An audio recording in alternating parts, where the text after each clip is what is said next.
2025-26 শিক্ষাবর্ষের সমস্ত মাধ্যমিক পরীক্ষার্থীদের জন্য অত্যন্ত গুরুত্বপূর্ণ হতে চলেছে ইতিহাসের সম্ভাব্য এই কয়েকটি কোশ্চেন। কেননা বিদ্রোহ এবং প্রতিরোধ অর্থাৎ তৃতীয় অধ্যায় থেকে যে কোশ্চেনগুলো তোমাদের বারংবার দিয়েছে তেমনই বেশ কিছু কোশ্চেন নিয়ে আজকের ক্লাসটি। তো চলো আমরা দেখে নিই।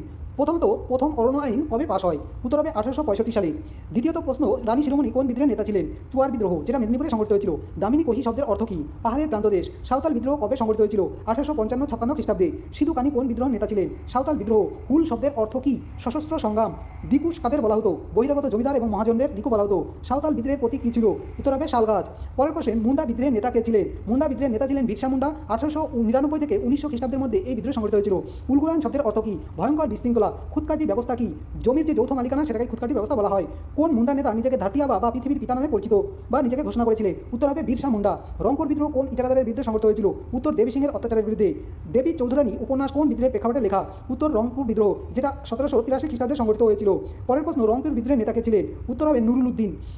দেবী চৌধুরানী, ভবানী পাটুক, চিরাগ আলী, মজনু শাহ, মুসা শাহ কোন বিদ্রোহের নেতা ছিলেন? উত্তর হবে সন্ন্যাসী ও ফকির বিদ্রোহের। তার মধ্যে দেখো, দেবী চৌধুরানী এবং ভবানী পাটুক ছিল কিন্তু সন্ন্যাসী বিদ্রোহের এবং বাকিরা ছিল ফকির বিদ্রোহের নেতা। ওয়াহাবি কথার অর্থ কী? ওয়াহাবি কথার অর্থ হচ্ছে নবজাগরণ। পরের কোশ্চেন, ওয়াহাবি আন্দোলনের প্রকৃত নাম কি? তারিকি মোহাম্মদিয়া। ওয়াহাবি আন্দোলনের প্রথম কোন দেশে শুরু হয়েছিল? অর্থাৎ আরব দেশে আব্দুল ওয়াহাব কিন্তু এই ওয়াহাবি আন্দোলন শুরু হয়েছিল। আব্দুল ওয়াহাবের নাম অনুসারে এই আন্দোলনের নাম হয় ওয়াহাবি আন্দোলন। ভারতে ওয়াহাবি আন্দোলনকে শুরু করেন সৈয়দ আহমদ। এই আন্দোলন শুরু করেছিলেন ভারতবর্ষে, এবং বাংলায় আমাদের এই যে বাংলা অর্থাৎ এই পূর্ববঙ্গে এই আন্দোলন কিন্তু প্রথম যিনি শুরু করেছিলেন তিনি হচ্ছেন মীর নিসার আলী। তিনি তিতুমির নামে সর্বাধিক পরিচিত। তো এই ছিল আমার সম্ভাব্য প্রশ্ন। তো এই প্রশ্নগুলো একবার হলেও প্রত্যেকে ভালো করে পড়ে যাও। এইভাবে ধারাবাহিকভাবে ভিডিওগুলো পেতে অবশ্যই চ্যানেলটির সাথে যুক্ত থাকো।